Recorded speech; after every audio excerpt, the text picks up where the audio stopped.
Thank you, Mr. Speaker. Pakistan is an appreciated partner for 70 years of the United States, and our relationship with them is strongest when Pakistan embraces democratic principles and rule of law.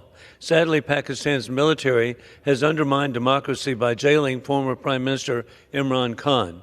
There are strong disagreements with Mr. Khan, including his weak policies toward war criminal Putin and the Chinese Communist Party. But political opponents should be defeated in democratic elections and not jailed or fabricated political charges.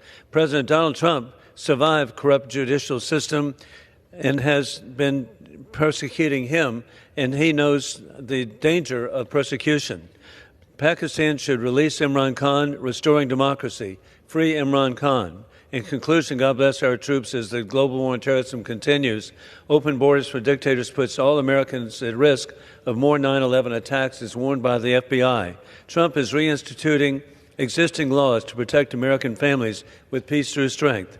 Best wishes to President Salome Zurishvili of Georgia and President Vladimir Zelensky of Ukraine for defending democracy. I yield back.